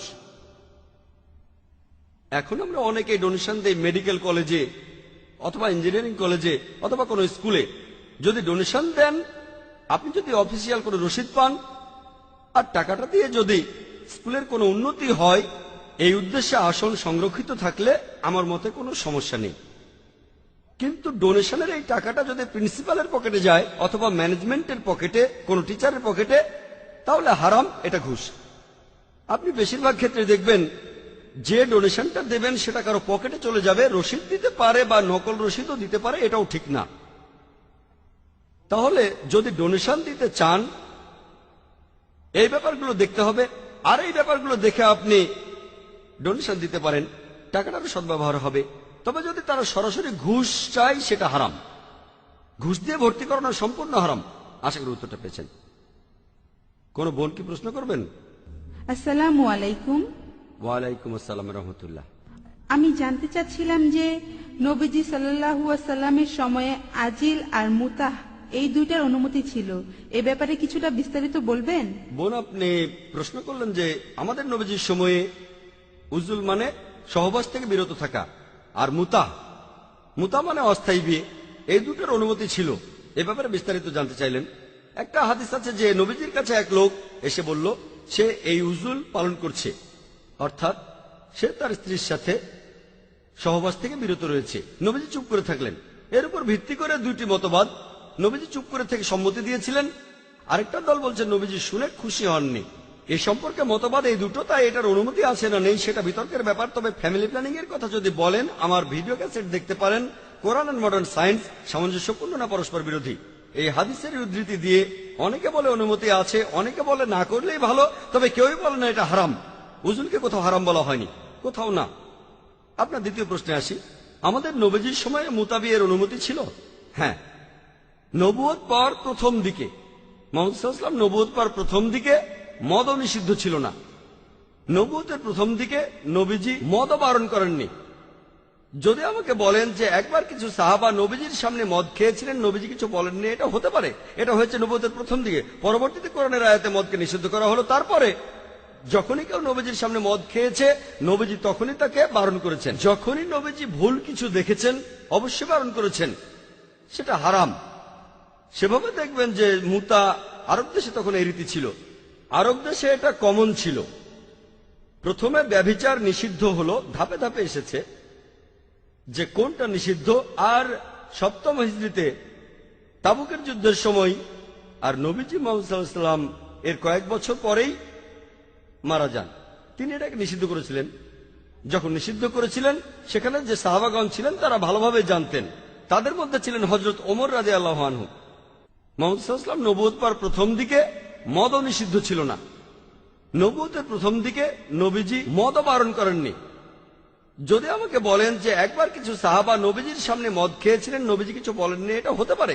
এটা হয়েছে নবুয়তের প্রথম দিকে। পরবর্তীতে কোরআনের আয়াতে মদকে নিষিদ্ধ করা হলো। তারপরে যখনই কেউ নবীজির সামনে মদ খেয়েছে, নবীজি তখনই তাকে বারণ করেছেন। যখনই নবীজি ভুল কিছু দেখেছেন, অবশ্যই বারণ করেছেন, সেটা হারাম। সেভাবে দেখবেন যে মুতা আরব দেশে তখন এই রীতি ছিল, আরব দেশে এটা কমন ছিল। প্রথমে ব্যভিচার নিষিদ্ধ হলো, ধাপে ধাপে এসেছে যে কোনটা নিষিদ্ধ। আর সপ্তম হিজরিতে তাবুকের যুদ্ধের সময় আর নবীজি মুহাম্মদ সাল্লাল্লাহু আলাইহি ওয়াসাল্লাম এর কয়েক বছর পরেই মারা যান। তিনি এটাকে নিষিদ্ধ করেছিলেন। যখন নিষিদ্ধ করেছিলেন, সেখানে যে সাহাবাগণ ছিলেন তারা ভালোভাবে জানতেন। তাদের মধ্যে ছিলেন হযরত ওমর রাদিয়াল্লাহু আনহু। আর সেজন্যই পরবর্তীতে তারা যখন ফিরে আসলেন, নবীজিও তখন মারা গেছেন। মানুষজন এটা জানতো না, তবে কিছু সাহাবা এ ব্যাপারে জানতেন। ওমর রাদিয়াল্লাহু আনহু এটা জানতেন। তিনি কঠিনভাবে আইনটা প্রতিষ্ঠা করলেন। এটা ভুল। কিছু মানুষ ভাবলো যে আসলে হযরত ওমর রাদিয়াল্লাহু আনহু তিনি তার নিজের আইনটা তৈরি করেছেন না, নিষিদ্ধ করেছেন নবীজি মোহাম্মদ সাল্লাল্লাহু আলাইহি সাল্লাম। তবে তিনি তাবুকের যুদ্ধে যাওয়ার আগে নিষিদ্ধ করেছিলেন। সব সাহাবী সেখানে ছিলেন না, মাত্র কয়েকজন ছিলেন। তাদের মধ্যে ছিলেন ওমর রাদিয়াল্লাহু আনহু। নবীজি মারা যাওয়ার পরে যেহেতু জানতেন এটা নিষিদ্ধ, তাই কঠোরভাবে নিষিদ্ধ করেন। আর আমাদের নবীজির সময়ে মুতা মানে অস্থায়ী বিয়ে, তার মানে বিয়ে করলেন কোন মহিলাকে একটা নির্দিষ্ট সময়ের জন্য, হয়তো এক রাত বা এক সপ্তাহ বা এক মাস, এটা ইসলামে হারাম। ইসলামে পরিষ্কারভাবে বলা হয়েছে নিকা পবিত্র বন্ধন। বিয়ে করে আপনি ভাববেন যে স্ত্রীর সঙ্গে থাকবেন সারা জীবন। যদি কখনো সমস্যা হয় তাহলে বিয়েটা ভাঙতে পারেন, তালাক বা বিবাহ বিচ্ছেদের মতো ব্যাপার হতে পারে। মুতার ক্ষেত্রে এমনটা না, আপনি বিয়ে করেছেন একটা নির্দিষ্ট সময়ের জন্য, এটা হারাম ইসলামে। এটা আসলে পতিতাবৃত্তিকে স্বীকৃতি দেয়া। ইসলাম ধর্মে পতিতাবৃত্তির কোনো স্থান নেই, এটা হারাম। বিয়ে করে কোনো সমস্যা হলে হতে পারে 10 বছর, 10 মাস বা 1 মাস বা 1 সপ্তাহ পরে তালাক হতে পারে। কোরআনে অনুমতি আছে, তালাক দেওয়ার অনুমতি আছে। তবে আগে থেকেই জানছেন যে আমি এখানে থাকবো এতদিন বা এত সপ্তাহ, ইসলামে এটা হারাম, এর কোনো অনুমতি নেই। আশা করি উত্তরটা পেয়েছেন। কোনো ভাই প্রশ্ন করবেন? হিন্দুস্তান টাইমসে 3 দিন আগে একটা খবর এসেছিল, সেখানে বর্ণপ্রথা আর জাতিভেদের পক্ষে বলা হয়েছিল। আর কারণটা বলা হয়েছিল যে কেন বিভিন্ন মানুষ পিছিয়ে আছে। আর মনুস্মৃতি থেকে কিছু উদ্ধৃতি দেওয়া হয়েছিল যে ব্রাহ্মণরা এসেছে মাথা বা মুখ থেকে, আর নিচু জাতের মানুষেরা এসেছে পা থেকে। আমি আসলে জানতে চাচ্ছি যে এই মনুস্মৃতির অবস্থান হিন্দু ধর্মগ্রন্থের মধ্যে, এর অবস্থানটা কোথায়? আর এই কথা কি অন্য হিন্দু ধর্মগ্রন্থে আছে, যেমন ঋগ্বেদ অথবা এমন উঁচু স্তরের কোনো গ্রন্থ? ভাই, আপনি প্রশ্ন করলেন যে আপনি কিছুদিন আগে হিন্দুস্তান টাইমসে পড়েছেন, সেখানে বলা হয়েছে মানুষের মধ্যে জাতিভেদের কারণটা কি। মনুস্মৃতির কথা যে ঈশ্বরের মাথা থেকে, স্রষ্টার মাথা থেকে সৃষ্টি হয়েছে ব্রাহ্মণরা, আর ক্ষত্রিয়রা এসেছে বুক থেকে, বৈশ্যরা এসেছে স্রষ্টার পাকস্থলী থেকে আর উরু থেকে, আর শূদ্ররা এসেছে স্রষ্টার পায়ের তলার ময়লা থেকে। ভাই প্রশ্ন করলেন হিন্দু ধর্মগ্রন্থের ভেতরে মনুস্মৃতির অবস্থান কোথায়, আর অন্য গ্রন্থে এই কথাটা আছে কিনা। মনুস্মৃতি হিন্দুদের ধর্মগ্রন্থ দুই প্রকার, শ্রুতি আর স্মৃতি। শ্রুতিগুলোকে বলা হয় মহান ঈশ্বরের বাণী, এখানে দেখবেন বেদ আর উপনিষদ। স্মৃতি হলো যেগুলো মানুষ লিখেছেন, এখানে আপনারা পাবেন মহাভারত, রামায়ণ, অন্যান্য পুরাণা, এখানে মনুস্মৃতিও পাবেন। তারা এটাকে বলে ধর্মশাস্ত্র। এখানে আছে যে কোনো একজন মানুষের এককভাবে জীবনযাপন কিভাবে করা উচিত, সামাজিকভাবে কিভাবে চলা উচিত। তবে শ্রুতির তুলনায় এগুলোর গুরুত্ব কিছুটা কম। আর ধর্মশাস্ত্রগুলোর মধ্যে মনুস্মৃতিকে ধরা হয় নিচু সারির শাস্ত্র। এখন এই কথাগুলো যে মহান স্রষ্টার মাথা বা মুখ থেকে সৃষ্টি হয়েছে ব্রাহ্মণ আর পা থেকে শূদ্ররা, এটাকে অন্য কোথাও আছে? হ্যাঁ, অন্য হিন্দু ধর্মগ্রন্থ আছে, বেদেও আছে। এই কথাটা বেদেও আছে, যেটা সর্বোচ্চ ধর্মগ্রন্থ। বেদে আছে, ঠিক না ভুল সেটা পরের কথা। তবে কথাটা বেদে বলা আছে যে মহান স্রষ্টার মুখ থেকে সৃষ্টি হয়েছে ব্রাহ্মণ আর পা থেকে সৃষ্টি হয়েছে শূদ্র। এই বর্ণপ্রথা এটা অন্যান্য ধর্মগ্রন্থ আছে, সর্বোচ্চ ধর্মগ্রন্থেও, সেটা হচ্ছে বেদ। অনেক সংস্কারপন্থী আমার লেকচার শুনবেন, similarities between Islam and Hinduism, তারা এই প্রথাটাকে মানে না, যে বর্ণপ্রথা থাকা উচিত না। বিস্তারিত জানতে আমার ভিডিও ক্যাসেট দেখেন, similarities between Islam and Hinduism. আশা করি উত্তরটা পেয়েছেন। কোন বোন কি প্রশ্ন করবেন? আসসালামু আলাইকুম। ওয়ালাইকুম আসসালাম রহমতুল্লাহ। ভাই, আপনি হিন্দুদের এই দ্বিমুখী নীতিটা সম্পর্কে কিছু বলবেন? একদিকে তারা মানুষের তৈরি করা মূর্তিকে পূজা করছে, আর আজকের টাইমস অফ ইন্ডিয়াতে দেখলাম যে হিন্দুরা অম্বরনাথে একটা মানুষের তৈরি মূর্তির ব্যাপারে আপত্তি জানিয়েছে।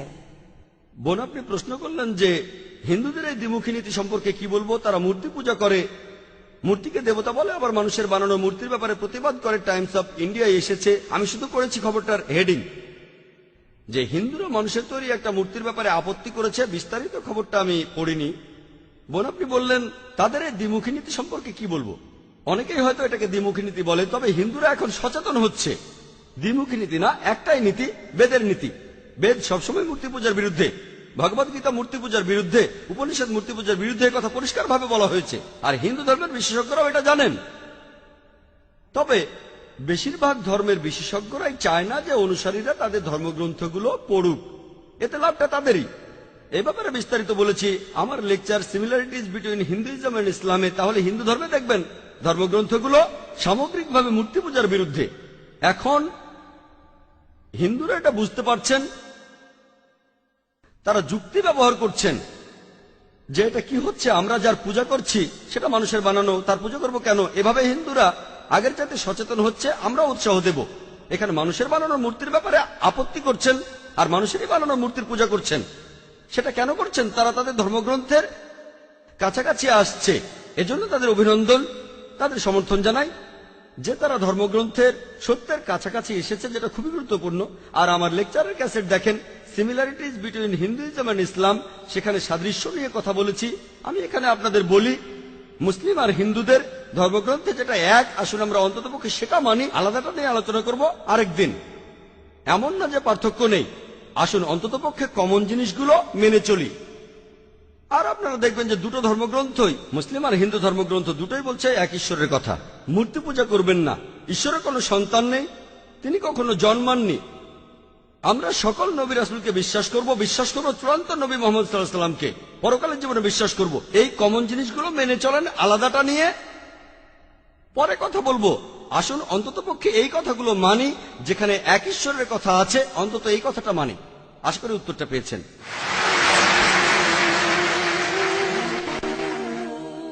বর্তমানে রাজনৈতিক দলগুলো মুসলিমদের জন্য সংরক্ষিত আসন রাখছে। এখন মুসলিমদের জন্য এমন প্রকারভেদ আমরা কি মানব? কারণ মুসলিমদের মধ্যে জাতিভেদ নেই। এখন দেখি যে কিছু মুসলিমকে বলা হচ্ছে যে তারা নাকি নিচু জাতের মুসলিম।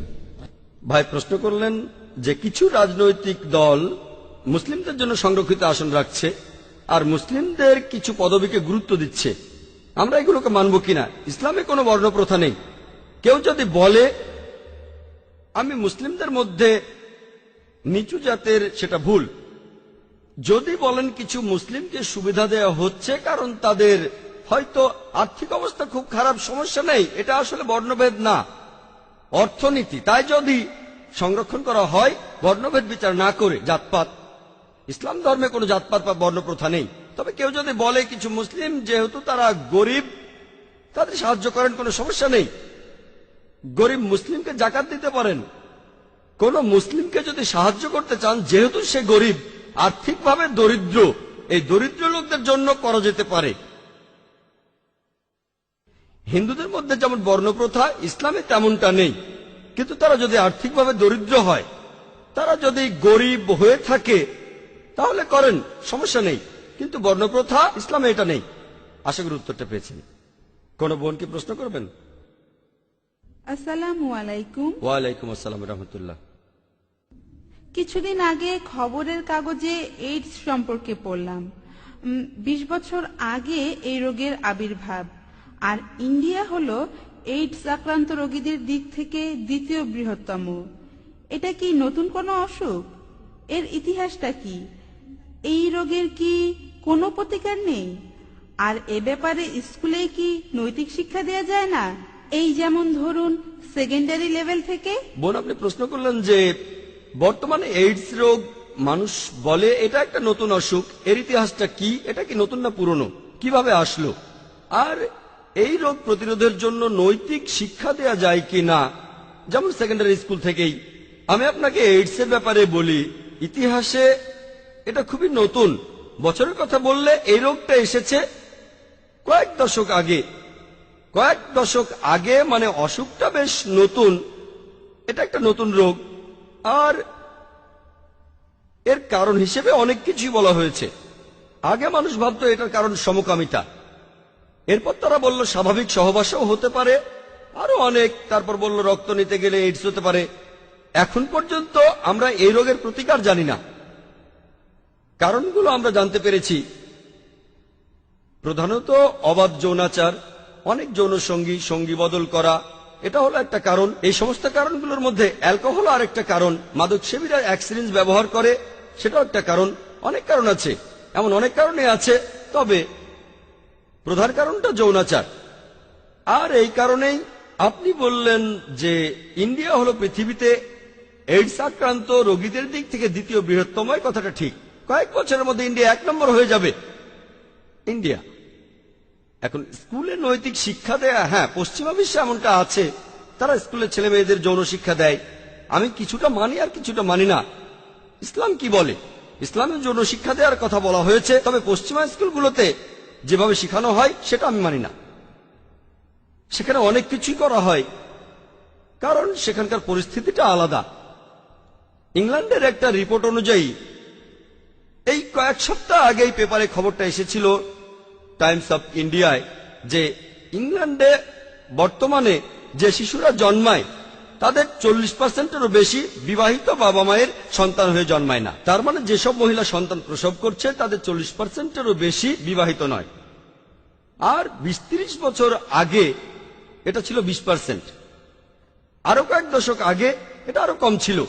তাদের সমাজ উন্নত হচ্ছে। আর তারা বলছে 2012 সালের মধ্যে যেসব শিশু জন্মাবে তার 50%-এরও বেশি তাদের বাবা মারা বিবাহিত হবে না। বুঝতেই পারছেন তাদের সমাজটা আসলে খারাপ হয়ে যাচ্ছে।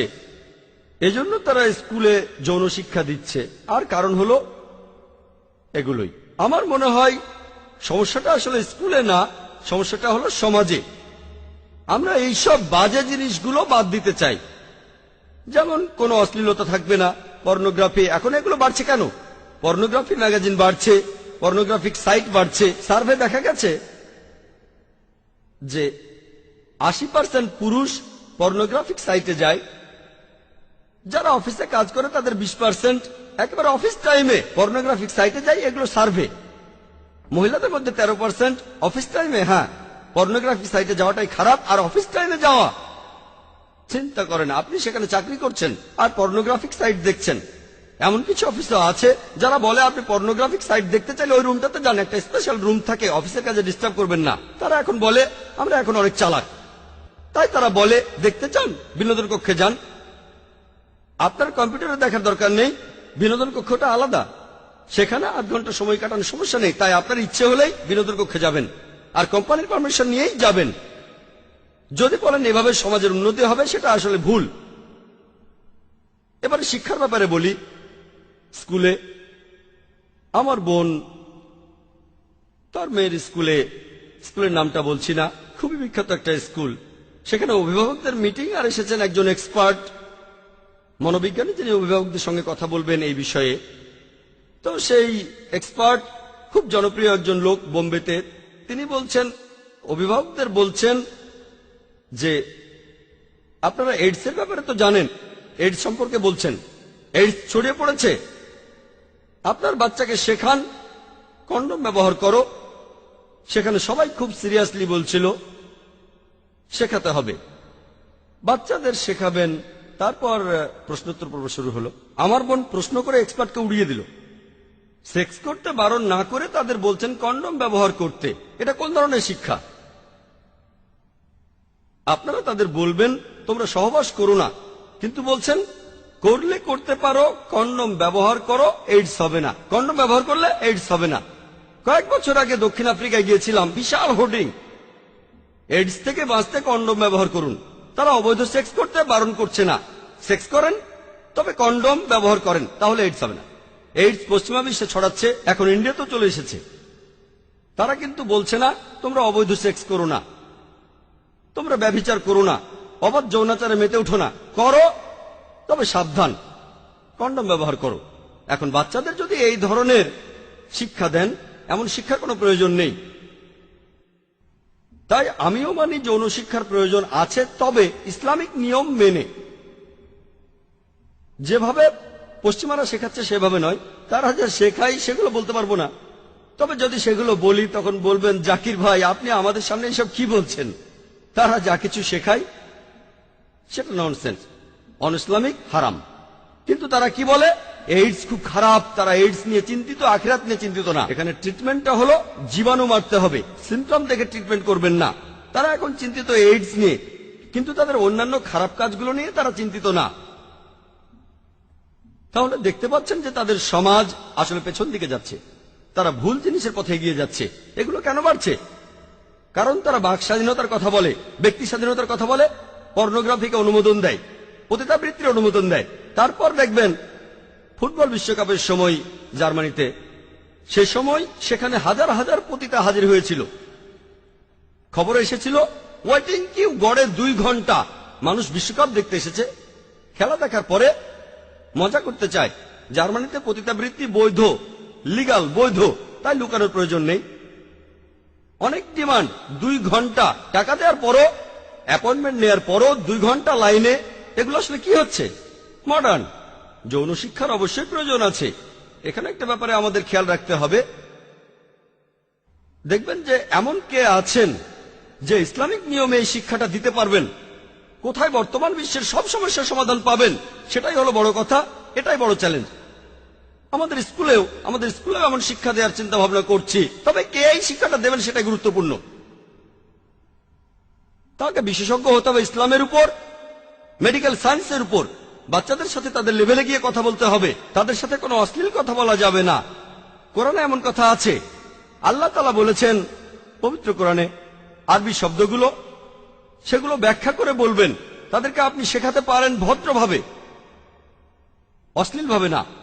তাই এই কথাগুলো বলবেন আল্লাহ সুবহানাহু ওয়া তাআলা যেভাবে পবিত্র কোরআনে বলেছেন। অন্য বইয়ের সঙ্গে তুলনা করুন, তারপর পার্থক্যটা দেখুন। কোরআনে যেভাবে আছে আপনার মনে কোনো খারাপ চিন্তা আসবে না। কোরআনে যেভাবে বলা হয়েছে শরীরের কোনো একটা অঙ্গ, সেটার ভদ্র নাম দেয়া যায়, অশ্লীল নামও দেয়া যায়। আমি এখানে কোনো উদাহরণ দেব না। আল্লাহ তাআলা বলেছেন পবিত্র কোরআনে, আরবি শব্দগুলো সেগুলো ব্যাখ্যা করে বলবেন, তাদেরকে আপনি শেখাতে পারেন ভদ্রভাবে, অশ্লীলভাবে না। তাই এই কথাগুলো বলবেন আল্লাহ সুবহানাহু ওয়া তাআলা যেভাবে পবিত্র কোরআনে বলেছেন। অন্য বইয়ের সঙ্গে তুলনা করুন, তারপর পার্থক্যটা দেখুন। কোরআনে যেভাবে আছে আপনার মনে কোনো খারাপ চিন্তা আসবে না। কোরআনে যেভাবে বলা হয়েছে শরীরের কোনো একটা অঙ্গ, সেটার ভদ্র নাম দেয়া যায়, অশ্লীল নামও দেয়া যায়। আমি এখানে কোনো উদাহরণ দেব না। তাই যে মানুষটা যৌন শিক্ষা দেবেন তার জ্ঞান থাকতে হবে, যোগ্যতা থাকতে হবে। পশ্চিমা বিশ্বে যেভাবে শেখানো হচ্ছে, তারা যেভাবে মনে করছে তেমনটা হবে না। সমস্যা নেই, আপনার সন্তান জন্মেছে, বিয়ে ছাড়াই সমস্যা নেই। তবে একটু সাবধান থাকবেন, নিজের ব্যাপারে যত্ন নেবেন, এই কাজগুলো চালিয়ে যান, সমস্যা নেই। বিয়ে না করে একসঙ্গে থাকেন, বিয়ে ছাড়া সমস্যা নেই, সহজ। ভালো না লাগলে চলে যান, 1-2 বছর পরে মুতাবিয়ারও দরকার নেই। উন্নতি। তাহলে এই হলো নিয়ম। শুধু বিয়ে কেন, বন্ধুও থাকবে। এগুলো পেপারও দেখবেন তো কি হচ্ছে, যে মডার্ন হচ্ছে। কোথায় মডার্ন? আমার তা মনে হয় না। তারা আসলে পিছিয়ে যাচ্ছে, তারা প্রাগৈতিহাসিক যুগে ফিরে যাচ্ছে। আমার মতে এরা মডার্ন না। বোন, আমি আপনার সঙ্গে একমত, তবে একটা নিয়ম থাকবে। পশ্চিমা বিশ্বে যেমন চলছে তেমনটা না। আর এখন বোম্বেতেও এমনটা হচ্ছে। পরিসংখ্যানটা শুনলে আপনারা চমকে উঠবেন। আমি আগে যে পরিসংখ্যানগুলো বলতাম, 10 বা 15 বছর আগে যেসব মেয়ে স্কুলে যায় তাদের এত পার্সেন্ট স্কুলে কুমারিত্ব হারায়, আর ইউনিভার্সিটিতে 99%-এরও বেশি। এটা পশ্চিমাদের পরিসংখ্যান। বোম্বেতে আমি চমকে গেছি। আমি আগেও বলেছি যে বোম্বেতেও, এখানেও এইডস ছড়িয়ে পড়বে। 2-3 বছর আগে এইডস এর উপর একটা কনফারেন্স হয়েছিল। সেই কনফারেন্সে একজন বিশেষজ্ঞ বলেছিলেন যে কথাটা আমি এখনো বিশ্বাস করি না। তিনি বলেছিলেন, যেসব মেয়েরা স্কুলে যায়, স্কুল পাশ করার আগে 70% তাদের কুমারিত্ব হারায়। এটা আমি হয়তো বলতাম কলেজে, যাতে করে ব্যাপারটা একটু ভালো শোনায়। বিশ্বাস করাটাও কঠিন। 3-4 বছর আগের কথা, বিশেষজ্ঞরা এই কথাগুলো বলেছেন। বোম্বেতে একটা এইডস কনফারেন্সে কুমারিত্ব হারাচ্ছে 70% মেয়ে বোম্বেতে। তাহলে সমাজ কোন পথে যাচ্ছে?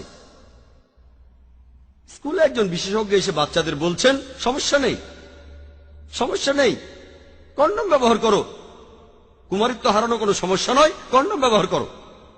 বাচ্চাদের এই শিক্ষা দেওয়া হচ্ছে। তাহলে সমাজে কি হচ্ছে? আমরা পশ্চিমাদের কাছে যে শিক্ষা পাচ্ছি সেগুলো মেনে চললে দোজখে জ্বলব। আমাদের ইসলামিক নিয়ম মেনে চলতে হবে, সমাজে খারাপ কাজগুলো থেকে দূরে থাকতে হবে। এটা একটা আসলে আর্ট। আর উপদেশ দিতে পারে এমন লোকজনকে আনতে হবে, বলবেন ইসলামিক নিয়মে, এছাড়াও সমাজের খারাপ কাজ থেকে দূরে থাকবেন, যেগুলো আমাদের জন্য চ্যালেঞ্জ। আমি আল্লাহর কাছে দোয়া করছি তিনি যেন আমাদের সাহায্য করেন। হয়তো প্রথম দিকে আমরা ভালো ফলটা পাবো না, প্রথম ব্যাচটা বের হবে, লোকজন বলবে কি হলো, এরা প্রথম ব্যাচটা, হয়তো সেরাটা না। যদি তারার কাছে যেতে চান, পৌঁছবেন হয়তো সূর্য, হয়তো চাঁদে বা গাছের মগডালে। প্রথমটা মগডালে, ইনশাল্লাহ পরেরটা চাঁদে যাবে। পরের ব্যাচটা হয়তো পৌঁছবে ইনশাল্লাহ সূর্য, তারপর ইনশাল্লাহ তারায়। সিস্টেমটাকে উন্নত করতে হবে। আর এটা খুব সহজ কাজ নয়, খুবই বিশাল কাজ। ইনশাল্লাহ আল্লাহ আমাদের সাহায্য করবেন। তবে এক কথায় ইসলামিক নিয়মে যৌন শিক্ষা দেওয়া উচিত। আশা করি উত্তরটা পেয়েছেন। কোন ভাই কি প্রশ্ন করবেন? হ্যাঁ ভাই। পবিত্র বাইবেলে আছে যে যীশু খ্রিস্ট তার শিষ্যদের বলছেন যে অন্য জাতির মানুষকে ব্যাপটাইজ করো পিতা পুত্র পবিত্র আত্মার নামে। এখন আমার প্রশ্নটা হলো, এই অনুচ্ছেদটাই কি যিশুর ঈশ্বর হওয়ার প্রমাণ? না হলে এটার উত্তরটা কি হবে?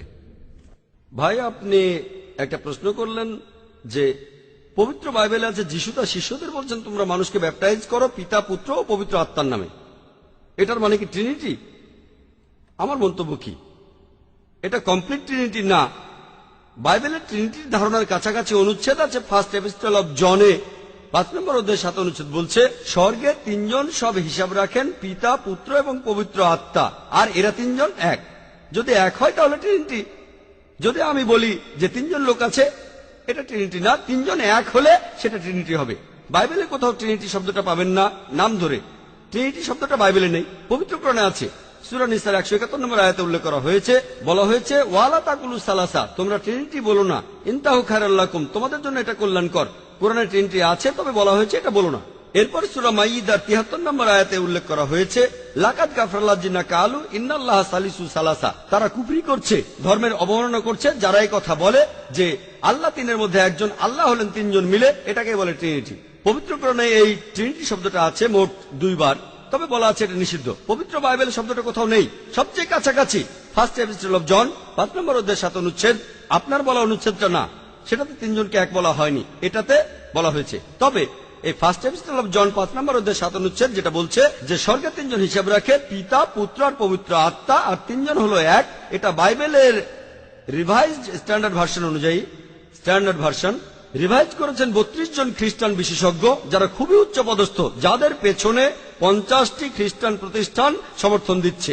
এই বিশেষজ্ঞরা বলছেন যে পবিত্র বাইবেলের এই অনুচ্ছেদটা বানানো হয়েছে, পরে লেখা হয়েছে, তারপর ঢোকানো হয়েছে, আর বাইবেল থেকে এই অনুচ্ছেদটা বাদ দেওয়া হয়েছে।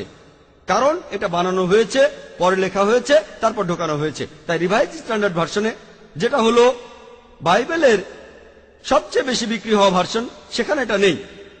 আপনি যেটা বললেন তিনজনের কথা, কিন্তু ট্রিনিটি না।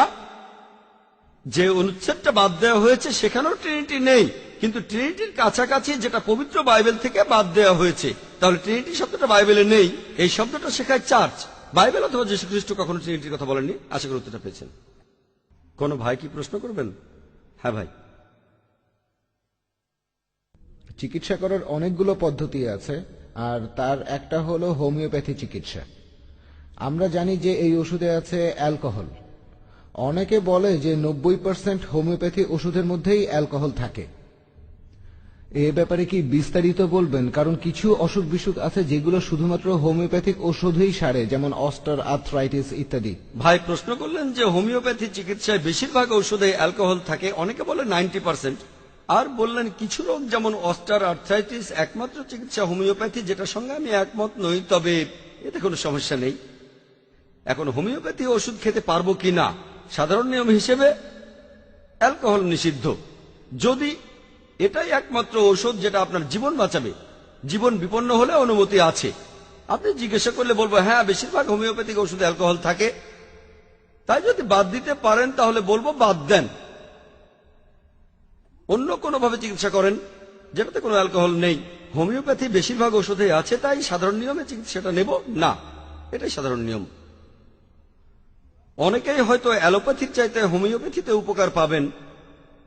বলছি না হোমিওপ্যাথি সেরা, তবে অনেকে হয়তো হোমিওপ্যাথিতে ভালো ফল পেতে পারেন। কেউ সব নিয়মে চিকিৎসা করে তারপর হোমিওপ্যাথিতে আসলো, আর শেষ উপায় হিসেবে এই চিকিৎসা নেই, কোনো সমস্যা নেই। তবে আপনি বললেন কিছু রোগ হোমিওপ্যাথি ছাড়া সারে না, আমি একমত নই। কিছু মানুষ হোমিওপ্যাথিতে উপকার পেয়েছে, পাননি সেটা বলছি না। হোমিওপ্যাথিতে অনেক মানুষ উপকার পেয়েছেন, তবে অন্য পদ্ধতিতেও পাবেন।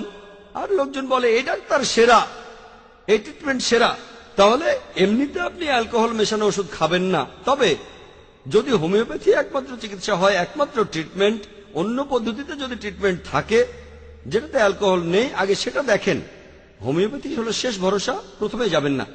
অন্য চিকিৎসায় কাজ না হলে তারপর হোমিওপ্যাথি চিকিৎসা নিয়ে দেখতে পারেন, সমস্যা নেই। আশা করি উত্তরটা পেয়েছেন।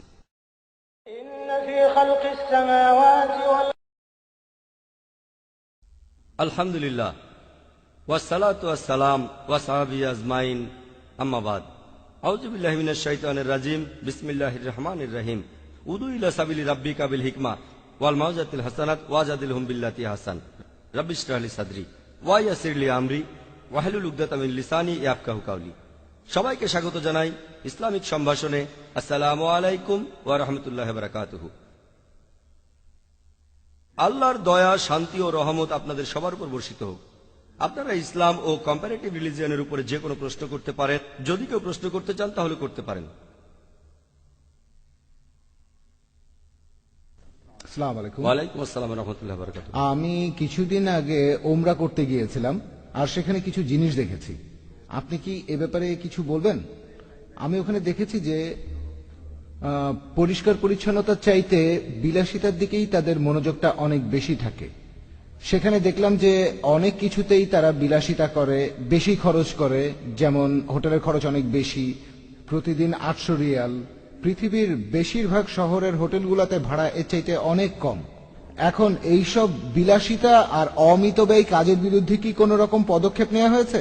কারণ সব মুসলিমেরই সেখানে যাওয়ার অধিকার আছে। আর এ ব্যাপারটা যদি কর্তৃপক্ষকে বোঝানো যেত তাহলে অনেক মানুষেরই খুব উপকার হতো। এই ব্যাপারটা নিয়ে কি কখনো কোনো রকম আলোচনা হয়েছে? কারণ সেখানে বিলাসিতা করে অনেক অনেক টাকা খরচ করা হচ্ছে, মক্কার মতো পবিত্র জায়গায়, যেটা হওয়া উচিত না। আর আপনি দেখবেন যে আমাদের এই ইন্ডিয়ায় অন্যান্য ধর্মে তারা ব্যবস্থা করে বিভিন্ন মুসাফিরখানা, অথবা যেখানে মানুষজন এসে অনেক কম খরচে থাকতে পারে, খেতে পারে, এরকম। এই ব্যাপারটা সম্পর্কে আপনি কি বলেন? ভাই প্রশ্ন করলেন, যখন আপনি উমরায় গিয়েছিলেন তখন দেখেছিলেন যে সেখানে হোটেলের ভাড়া অনেক বেশি, 800 রিয়াল, যেটা আসলেই বেশি। আপনাকে একটা কথা বলি, আমি একমত। ভাড়া বেশি যখন সিজন থাকে, সেটা হলো হজের মাসে। হজের সময় খরচ খুব বেশি, আর রোজার সময় খরচ বেশি। শুধুমাত্র এই দুটো সময় এখানে খরচ বেড়ে যায়, কারণ সে সময় অনেক মানুষ এখানে আসে মক্কা আর মদিনার পবিত্র মাটিতে।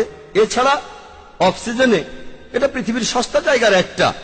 800 রিয়াল ভাড়া হয় পিক সিজনে, তখন হারাম শরীফের কাছাকাছি হোটেলগুলোতে খরচের পরিমাণটা খুব বেশি বেড়ে যায়, অন্য সময় খরচ কম হয়। 800 রিয়াল এটা কিছুই না।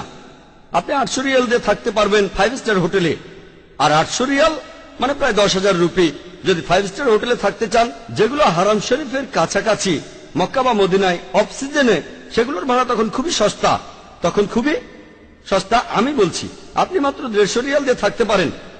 2000 রুপি তো একটা 5 স্টার হোটেল পাবেন, 1500ও পেতে পারেন অফ সিজনে। 125 রিয়াল দিয়ে থাকতে পারবেন 5 স্টার হোটেলে, কিন্তু পিক সিজনে 2000, 3000 রিয়াল, তখন খরচটা অনেক বেড়ে যায়। ওমরার সময় হয় না, হজের সময় হয়। ওমরা করা হয় অফ সিজনে, ওমরার সময়ও খরচ বেশি রোজার মধ্যে পড়লে।